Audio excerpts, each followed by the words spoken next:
မင်္ဂလာပါဒေါက်တာထွန်းမြတ်ဝဲမှာကျွန်တော်ဒီနေ့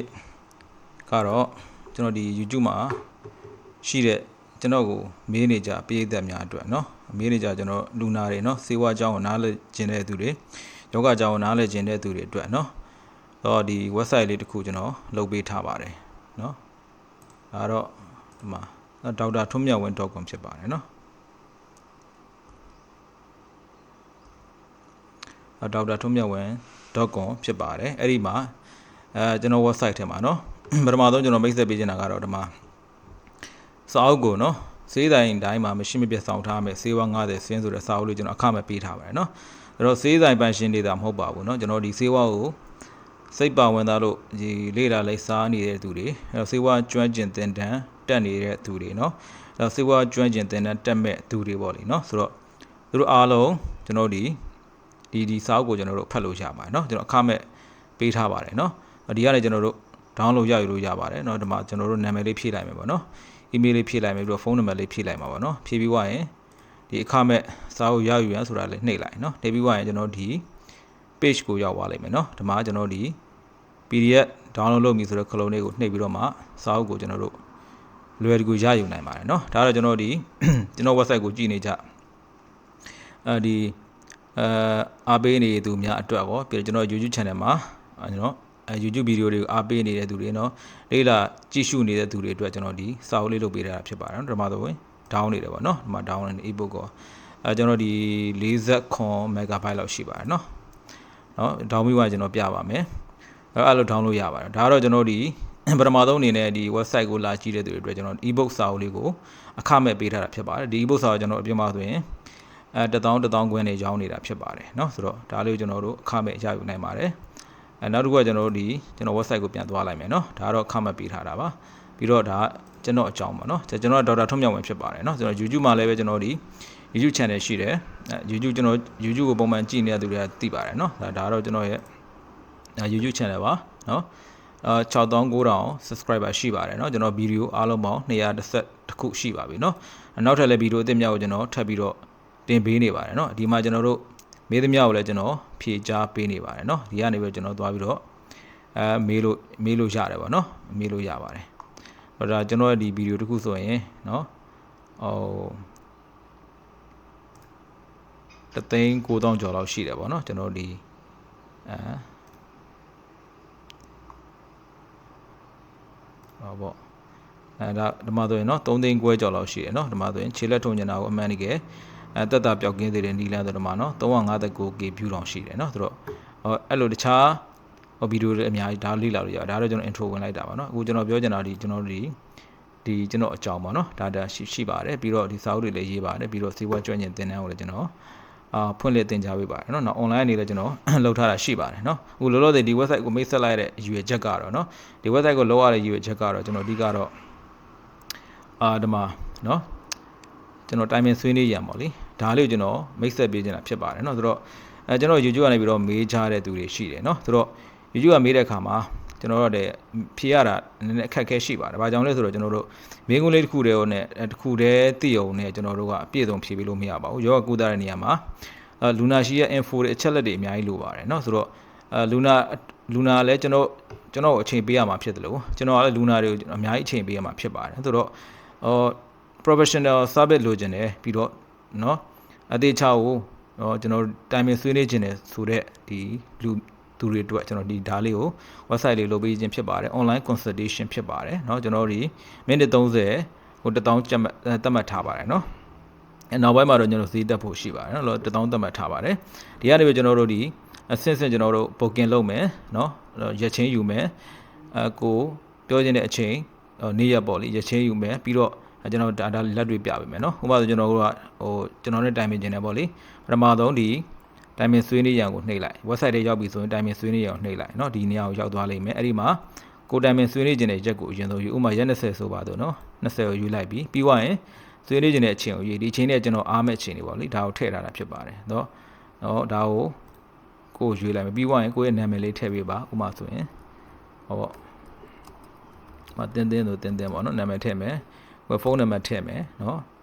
ဖုန်းနံပါတ်ထည့်မယ်ပြီးရင် email လိပ်စာထည့်မယ်ပြီးရင်ကိုဖြစ်နေတဲ့ပြဿနာပေါ့เนาะဥပမာဆိုရင်ဖျားတယ်ပေါ့ဗျာเนาะ ဖြားတယ်တော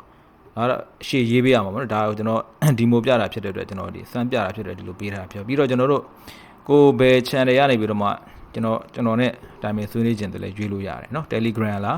Viber ကလား Zoom ကလားတော့ Zoom ကတော့ပို့အဆင်ပြေပါလိမ့်မယ်ဗီဒီယိုနော်ကျွန်တော်တို့ကြည့်ပြီးတော့တိုင်ပင်ဆွေးနွေးခြင်းတယ်ဆိုရင်ကျွန်တော်တို့ဗီဒီယို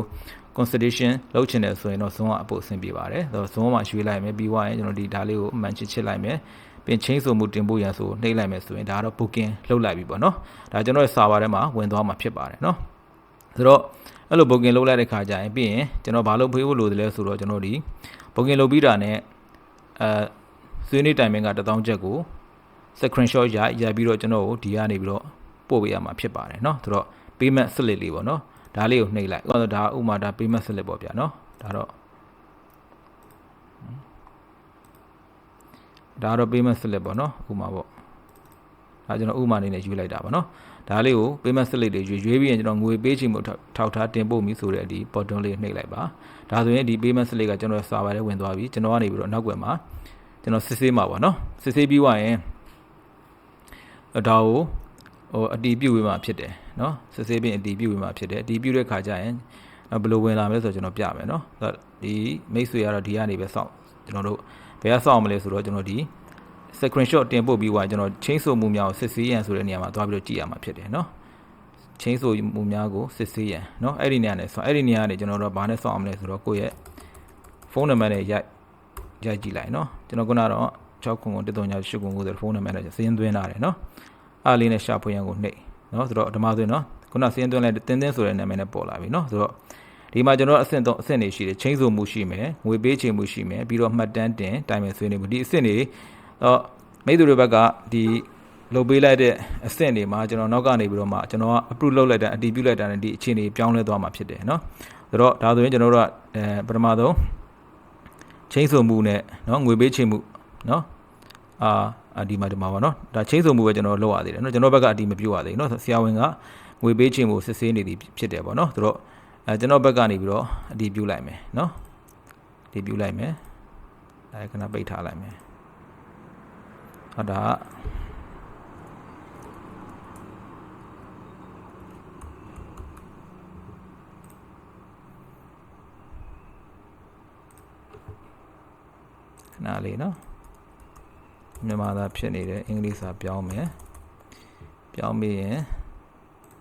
password ထည့်မယ်ဒါတော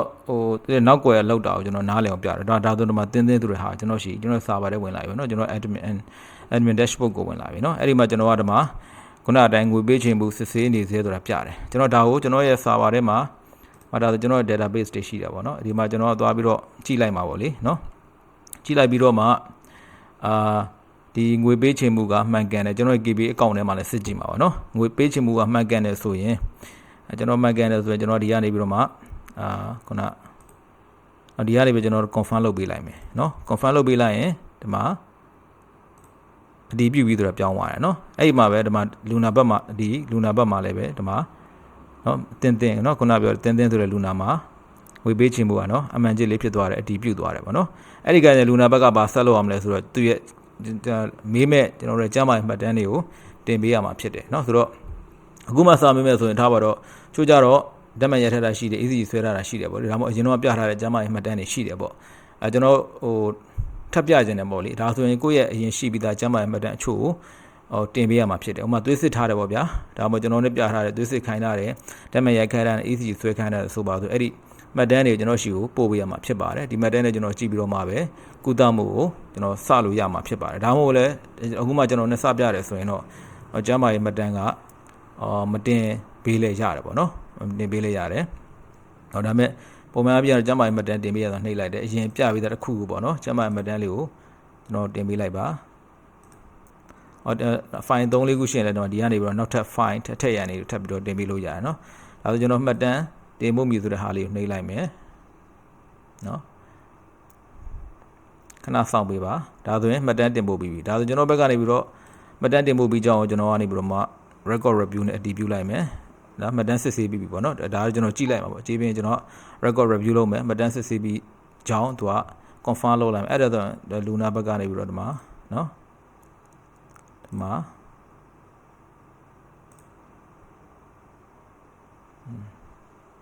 အဲ့ဒါဆိုကျွန်တော်လူနာဘာလုပ်ရမလဲဆိုတော့ဒီမှာနော်ဆိုတော့ဘာလုပ်ရမလဲဆိုတော့ဒါခဏပေးလိုက်မယ်အဲ့ကျွန်တော်မှတ်တမ်းပို့ယူပါဆိုတော့ဒီ timing ဆွေးနွေးအောင်ပဲပြန်နှိပ်ပါဆိုတော့ချိန်ဆိုမှုများအောင်နှိပ်ပါနော်ဒီခုနဒီလိုပြောင်းသွားရင်ချိန်ဆိုမှုကိုပဲနှိပ်ပါနော်ဒီမှာဒီမှာဆိုကြည့်လိုက်နော်ဒါဆိုမှတ်တမ်းတင်ပြီးသွားရင်နော်အမှန်ချစ်ဖြစ်သွားတာပေါ့နော်အဲ့လိုမှတ်တမ်းတင်ပြီးွားရင်လူနာဘာထပ်ဆောင်အောင်မလဲဆိုတော့ကျွန်တော်တို့ဒီမှာမှတ်တမ်းစစ်ဆေးပြီးကြောင်းပြတာနော်ပြထားဒါပေမဲ့ zone link လေးမပေါ်လာသေးဘူးနော် zone link ဘာလို့ကျွန်တော်တို့ zone link ရနေဆိုတော့ကျွန်တော်တို့ zone နဲ့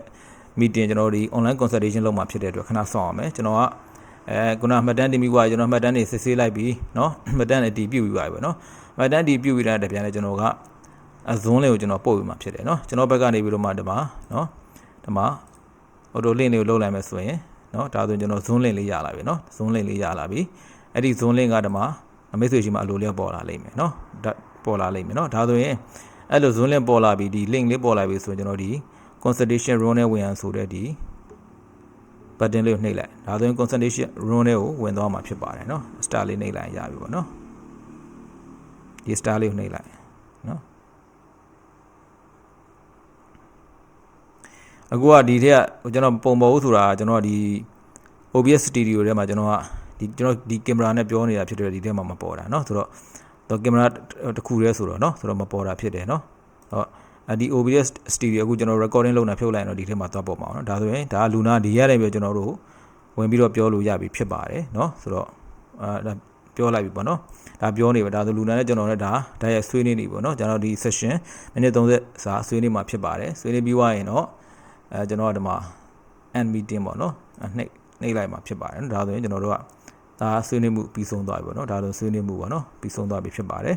အဲ့ပြီးကျွန်တော်တို့ဒီဆွေးနွေးမှုတွေကိုကျွန်တော် record ယူထားမှာဖြစ်တယ်နော် record ယူထားပြီးတော့ကျွန်တော်လူနာကိုကျွန်တော်ပြန်ပေးမှာဖြစ်တယ်လူနာနေပြီးတော့ကျွန်တော်ဆွေးနွေးမှုတွေပြန်ပြီးတော့နားလည်ခြင်းနဲ့ဆိုရင်ဟိုထပ်ပြီးတော့ကျွန်တော်ဒီကြည့်လို့ရပါတယ်နော်ကြည့်လို့ရတယ်ဟုတ်ပြီနော်โอเคဒါဇုံကနေတိုင်းမှာဆွေးနေတာပါနော်ဟုတ်ပြီနော်ဒါဆိုရင်တော့ဒါကနောက်ဆုံးအဆင့်ပေါ့လေနော်ဒါကျွန်တော်တို့ဟာဒါဆိုရင်တိုင်ပင်ဆွေးနွေးမှုလုပ်လိုက်တယ်ပေါ့နော်တကယ်လို့လုပ်ပြီးွားရင်ကျွန်တော်ဗာဆက်လို့ကျွန်တော်ဘက်ကနေပြီးတော့ဒီမှာဒီ record ကိုကျွန်တော် download လုပ်ဖို့ link တွေပို့ပေးပါမယ်နော်ဆိုတော့ဒီကနေပဲကျွန်တော်ယူလို့ရတယ်နော်ယူလို့ရတာ record ပြီးမှကျွန်တော်ထပ်ပြရမှာဖြစ်တယ်နော်ဆိုတော့ကျွန်တော်ဘက်ကနေပြီးတော့မှဒီ record နော် publish recording ဆိုတာနှိပ်လိုက်တဲ့ခါကျရင်ဒီမိတ်ဆွေရှိမှာနော်ဟောပေါ့ဥပမာတစ်ခုကျွန်တော်ပြမယ်နော် choose recording လေးနှိပ်လိုက်မယ်နော်ဗီဒီယိုမပေါ်ဘူးနော် download desktop တော့မြောက်မယ်ဟိုဗီဒီယိုတစ်ခုပေါ့နော်ဗီဒီယိုတစ်ခုပေါ့နော်ဒါဒီဗီဒီယိုလေးပေါ့နော်ဒါက recording လုပ်ထားဗီဒီယိုလေးပဲဆိုပါဆိုเนาะဆိုတော့ဒီဗီဒီယိုလေးကိုကျွန်တော်ကrecord ပြီးွားဖြစ်တော့ကျွန်တော်ရဲ့ upload တင်ရမယ်စာပါတွေเนาะစာပါတွေကို recording upload တင်ရမယ်เนาะ upload တင်ရမယ်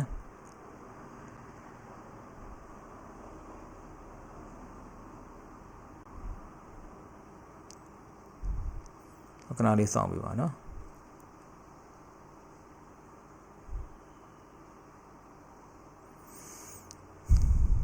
upload တင်ရမယ် upload တင်ပြီးွားရင်ကျွန်တော် upload တက်ဆိုတာဖြစ်လာမယ်เนาะအပြီးွားကျွန်တော်အဲ့ဒီ recording လို့ကျွန်တော်ဟိုpublish လုပ်ပြီးမှာเนาะ publish လုပ်ပြီးမှာ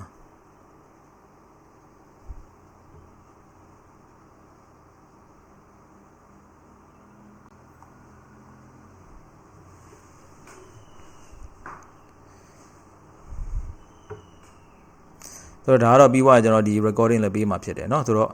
ခုနအဆင့်တည်းကကျွန်တော်တို့ဒီကုသမှုတိုင်ပင်ဆွေးနွေးမှုပြီးဆုံးသွားတဲ့အခြေအနေပေါ့เนาะဒါဆိုရင်ခုနအခြေအနေကတိုင်ပင်ပြီးဆုံးမှုတိုင်ပင်ဆွေးနွေးမှုဒါပြီးဆုံးသွားတဲ့အခြေအနေပေါ့ဒီအဆင့်လောက်ရပြီဆိုရင်ကျွန်တော်တို့ကတိုင်ပင်ဆွေးနွေးမှုရတာဖြစ်ပါတယ်ဒါကတော့ကျွန်တော်တို့တိုင်ပင်ဆွေးနွေးခြင်းနဲ့ဆိုတဲ့သူတွေအဆင်ပြေအောင်ကျွန်တော်ဒီ website လေးကိုလုပ်ပေးထားတာဖြစ်ပါတယ်ဒီကနေပြီးတော့ကျွန်တော်တို့เนาะတိုင်ပင်ဆွေးနွေးနိုင်မှာဒီမှာဆိုကျွန်တော် upload တက်ဖြစ်သွားပြီเนาะဆိုတော့ upload တက်ဖြစ်သွားပြီเนาะပြီးတော့ကျွန်တော်ရဲ့ဒီ database ကိုတင်လိုက်ပြီပေါ့လေเนาะတင်လိုက်ပြီးတော့ကျွန်တော်ကဒီဘက်ကနေပြီးတော့မှဒီမိတ်ဆွေအတွက်ကိုမိတ်ဆွေdownload ရအောင်ကျွန်တော် publish recording လေးကိုနှိပ်ပေးလိုက်တဲ့အခါမှာဟောဒီမှာမိတ်ဆွေဘက်မှာလည်းပဲเนาะဒီမှာเนาะ recording download ဆိုတာလေးပေါ်လာတယ်เนาะ recording download เนาะ consultation recording download လေးပေါ်လာတယ်ဒီ recording download ဆိုနှိပ်ပြီးတော့မှကျွန်တော်တို့ download လုပ်ယူလို့ရပါတယ်เนาะခဏလေးစောင့်ကြည့်ပေးပါဒါဆိုတော့ဒီမှာ recording ကို download လုပ်နေပြီပေါ့เนาะဒီမှာ recording เนาะ download လုပ်နေပြီဒီ video လေးကိုကျွန်တော်တို့မိတ်ဆွေတွေကပြန်ပြီးတော့ကြည့်နိုင်ပါတယ်เนาะဆိုတော့ဒါတော့မိတ်ဆွေတို့အတွက်အရန်ကိုအဆင်ပြေမယ်လို့ထင်ပါတယ်เนาะဒီ website လေးကျွန်တော်လာနဲ့ကြည့်ပြီးလုပ်ထားတာဖြစ်ပါတယ်เนาะဆိုတော့ဒီရရကျွန်တော်တို့ဒီတိုင်ပင်ဆွေးနွေးခြင်းတဲ့သူတွေကျွန်တော်တို့တိုင်ပင်ဆွေးနွေးလို့ရပါပြီเนาะဆိုတော့ဒီကကျွန်တော် website ကိုလာပါเนาะဒီမှာ website ကိုလာမယ်လာပြီးွားရင်ကျွန်တော်တိုင်ပင်ဆွေးနွေးရန်ကိုနှိပ်မယ်เนาะဒါဆိုရင်ဒီကတိုင်ပင်ဆွေးနွေးမှုတွေကနေစလို့ရပါပြီเนาะဆိုတော့ကိုယ့်ရဲ့အခြေအနေပဲရောက်နေပြီသိကြရင်ဆိုချင်းစုမှုများကိုနှိပ်မယ်ချင်းစုမှုများကိုနှိပ်เนาะနှိပ်ပြီးွားရင်ဖုန်းနံပါတ်ထည့်ပါเนาะဖုန်းနံပါတ်ထည့်ပြီးွားရင်ဒါကျွန်တော်ရဲ့ချင်းစုမှုအဆင့်မှာလားငွေပေးချေမှုအဆင့်မှာလားမှတ်တမ်းများတင်တဲ့အဆင့်မှာလားစတဲ့အဆင့်ကိုကျွန်တော်တို့တွေ့နိုင်မှာဖြစ်ပါတယ်เนาะဆိုတော့ဂျာမေးမြန်းကျင်တာများရှင်းလဲမေးမြန်းလို့ရပါတယ်အကြံပြုကျင်တာများရှင်းလဲအကြံပြုလို့ရပါတယ်เนาะကျေးဇူးတင်ပါတယ်ဒီကတော့ကျွန်တော်တို့ဒီ YouTube မှာကျွန်တော်ကိုမေးနေကြเนาะမိတ်ဆွေများเนาะ professional service ယူခြင်းတဲ့သူများအသေးစိတ်ဆွေးနွေးမေးမြန်းခြင်းတဲ့သူတွေအဆင်ပြေအောင်ဒီ website လေးကိုလုပ်ပေးတာဖြစ်ပါတယ်အားလုံးမလုပ်ပေးတာဖြစ်ပါတယ်เนาะကျေးဇူးတင်ပါတယ်